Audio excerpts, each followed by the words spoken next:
상상해보세요. 당신은 소중한 사람, 친구, 가족, 동료과 마주 앉아 있습니다. 분위기는 무겁고 말 한마디 한마디가 날카롭습니다. 모든 문장이 둘 사이를 더 멀어지게 만드는 것 같습니다. 심장이 쿵쾅거리고 당신은 자신을 설명하고 긴장을 풀어보려 하지만 상황은 더 나빠질 뿐입니다. 당신은 연결을 원하지만 갈등만 쌓이고 있습니다. 그 순간 혼란 속에서 차분하고 오래된 목소리가 들립니다. 크지도 화나지도 않은 고요한 목소리입니다. 2500년 전 인간관계의 대가였던 공자입니다. 그는 당신 귀에 불안한 속삭임을 전합니다. 너는 지금 잘못하고 있다. 무슨 뜻일까요? 당신은 다리를 놓으려 하고 갈라진 틈을 메우려 하고 관계를 바로잡으려 애쓰고 있습니다. 그게 어떻게 잘못된 걸까요? 공자에 따르면 훌륭한 관계의 비밀은 당신이 말하는 것, 심지어 당신이 하는 행동에 있지 않습니다. 그것은 당신이 어떤 사람인가에 달려 있습니다. 그는 진정한 연결은 대부분의 사람들이 간구하는 5가지 영원한 원칙에서 나온다고 주장합니다. 그리고 놀라운 점은 이 원칙들은 단순히 논쟁을 해결하는 데 그치지 않고 당신 삶의 모든 관계를 변화시킨다는 것입니다. 그렇다면 이 5가지 원칙은 무엇이고 왜 그것이 더 강하고 깊은 연결의 열쇠를 쥐고 있을까요? 공자의 철학 속으로 들어가 오늘날에도 여전히 우리가 어떻게 연결되는지를 형성하는 고대의 지혜를 탐구해봅시다.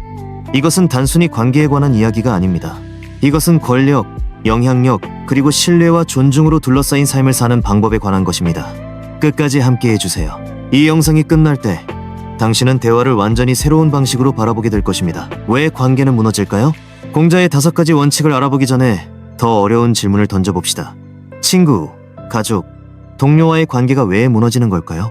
누군가에게 오해받거나 배신당하거나 혹은 그냥 멀어진 느낌을 받은 적이 있다면 그 고통이 얼마나 큰지 알 것입니다. 현대 심리학은 공자가 수세기 전에 이미 알았던 것을 뒷받침합니다. 대부분의 관계 문제는 3가지 핵심 원인에서 비롯됩니다. 연결보다 우리는 자존심을 보호하도록 설계되어 있습니다.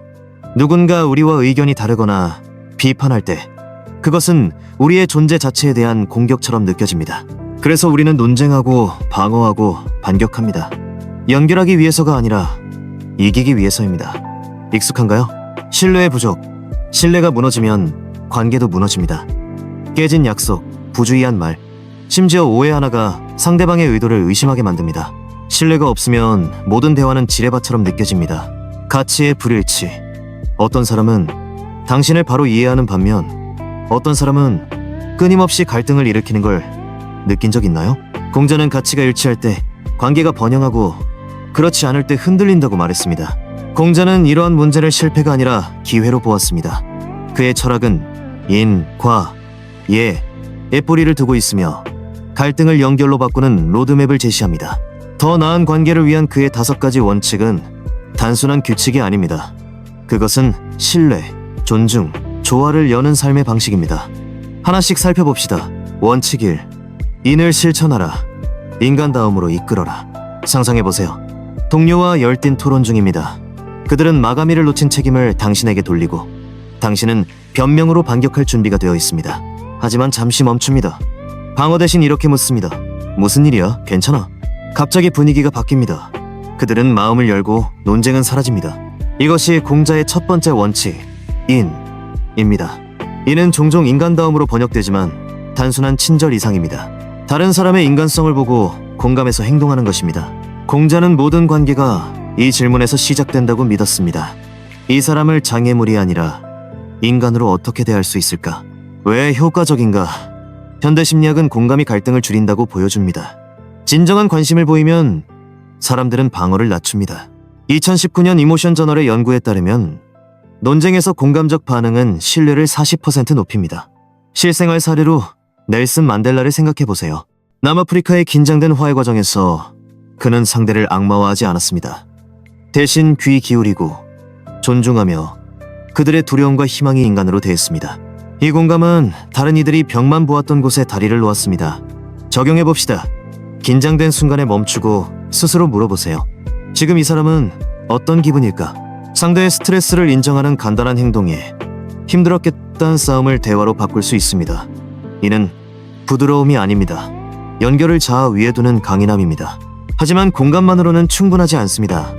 두 번째 원칙으로 넘어가 봅시다. 원칙이 예를 익혀라. 올바른 행동으로 대하라. 가족 모임에 있다고 상상해 보세요.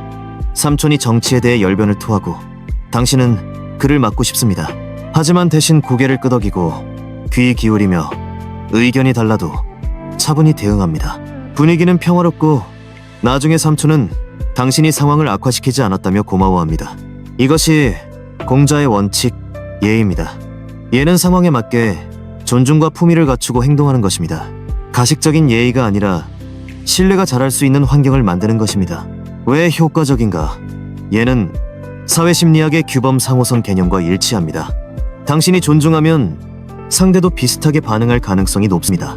2021년 Social Psychology Quarterly 연구에 따르면 불화 중 존중하는 행동은 적대감을 30% 줄입니다. 역사적 사례로 엘리자베스 1세를 생각해 보세요. 종교 분열의 시대에 그녀는 흠잡을 데 없는 예의로 궁정 정치를 이끌며 동맹과 적을 모두 소외시키지 않았습니다. 그녀의 절제는 충성을 얻고 영국을 안정시켰습니다. 적용해 봅시다. 어려운 대화에 개인적 규칙을 만드세요.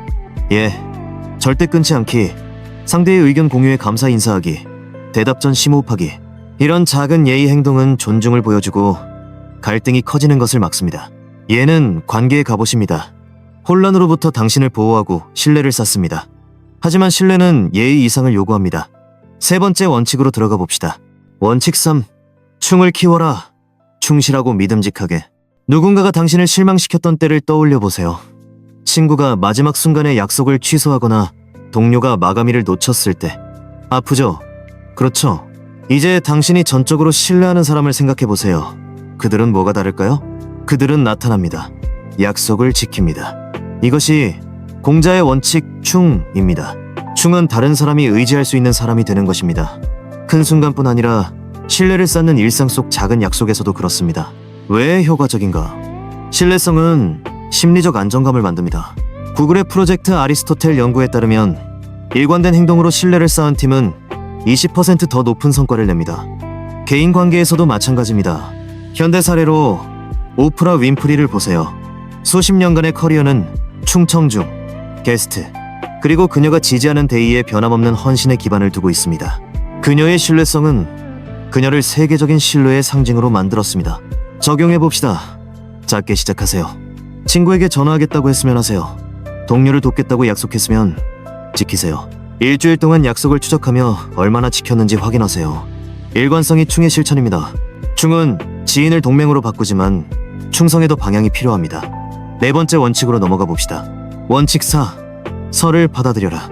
상호성을 실천하라. 이런 상황을 상상해 보세요. 친구가 힘든 하루를 털어놓고 있는데 당신은 조언을 주거나 화제를 바꾸고 싶습니다. 하지만 대신 귀 기울이며 말합니다. 나도 그런 적 있어. 지금 필요한 게 뭐야? 친구는 이해받았다고 느끼고 당신의 유대는 깊어집니다. 이것이 공자의 원칙 서입니다. 흔히 네가 원치 않는 것을 남에게 하지 말라로 요약되지만 단순히 해를 피하는 것 이상입니다. 당신이 받고 싶은 것을 적극적으로 주는 것입니다. 왜 효과적인가? 상호성은 인간 행동에 깊이 뿌리박혀 있습니다. 2020년 Nature Communications 연구에 따르면 경청이나 도움 같은 상호적 행동은 관계 만족도를 25% 높입니다. 역사적 사례로 에이브러햄 링컨은 설을 구현했습니다. 정치적 라이벌의 공격에도 불구하고 그는 그들을 내각에 초대하며 자신이 원하는 공정함으로 대했습니다. 이 상호성은 적을 동맹으로 바꾸고 분열된 국가를 통합했습니다. 적용해봅시다. 행동 전 물어보세요. 내가 이걸 받고 싶을까? 친구가 지지가 필요할 때 당신이 원할 관심을 주세요. 동료가 인정받아야 할 때 당신이 바랄 만큼 나눠주세요. 선은 상호 존중을 쌓습니다. 선은 선의의 순환을 만들지만 가장 깊은 연결에는 마지막 요소가 필요합니다. 원칙 5. 효를 추구하라. 뿌리를 존중하라. 가족 모임에서 부모님의 희생에 감사 인사를 전하는 순간을 상상해보세요. 혹은 어린 동생에게 당신이 배운 교훈을 전하며 멘토가 되는 모습. 이런 행동은 가족 유대를 강화할 뿐 아니라 당신의 목적 의식을 키웁니다. 이것이 공자의 원칙, 효입니다. 효는 부모, 멘토, 심지어 문화적 유산 등 당신을 만든 이들을 존중하고 그들의 지혜를 이어가는 것입니다. 왜 효과적인가? 효는 감사함을 키우며 심리학은 이를 더 강한 관계로 연결합니다. 2018년 Journal of Positive Psychology 연구에 따르면 감사는 관계 신뢰를 15% 높입니다. 현대 사례로 르브론 제임스를 생각해보세요. 그는 어머니의 고난을 기리며 소외된 아이들을 위한 학교와 프로그램을 세웠습니다. 그가 받은 지원을 전하는 이 감사는 그의 커뮤니티와 유산을 강화했습니다. 적용해봅시다. 당신을 형성한 누군가 부모, 교사, 친구에게 편지를 써 감사 인사를 전하세요. 혹은 당신의 성장에서 배운 교훈을 어린 누군가와 나누세요. 이런 효의 행동은 연결을 깊게 하고 당신을 단단히 세웁니다. 효는 관계가 현재뿐 아니라 우리가 물려받고 전하는 유산에 관한 것임을 상기시킵니다. 왜 이 원칙들이 오늘날 중요할까요? 공자의 5가지 원칙, 인, 예, 충, 서, 효는 고대의 규칙이 아닙니다. 그것은 오늘날의 혼란한 세상을 헤쳐나가는 설계도입니다. 온라인 논쟁, 연락두절, 얕은 연결의 시대에 이 원칙들은 소음을 뚫고 나갑니다. 그것은 순간적으로 기분 좋은 관계가 아니라 오래 지속되는 관계를 가르칩니다. 하지만 도전이 있습니다. 이 원칙들은 노력을 요구합니다. 논쟁에서 반격하는 것보다 이를 실천하는 게 더 어렵습니다. 바쁠 때 약속을 깨는 건 유혹적이지만 충은 일관성을 요구합니다. 그리고 나에 집착하는 세상에서 효는 뒤를 돌아보고 앞으로 나누라고 말합니다. 자, 이렇게 해볼까요? 당신 삶에서 더 강해질 수 있는 한 가지 관계를 떠올려보세요. 어쩌면 갈라진 우정, 긴장된 직장관계, 혹은 가족 간의 틈일 수 있습니다. 공자의 어떤 원칙을 오늘 적용할 수 있을까요? 영상을 잠시 멈추고 펜을 들고 한 가지 행동을 적어보세요. 인으로 귀 기울이기, 충으로 약속 지키기, 효로 누군가에게 감사하기일 수도 있습니다. 댓글로 당신의 답을 공유해주세요. 보고 싶습니다. 공자 지혜의 조용한 힘, 처음 시작했던 그 긴장된 순간으로 돌아가 봅시다. 당신은 누군가와 마주 앉아있고 마른 화살처럼 날아다닙니다. 이제 당신이 공자의 원칙으로 무장했다고 상상하세요. 싸우는 대신 공감으로 귀 기울입니다. 인, 존중으로 대답합니다. 예, 꾸준히 나타납니다.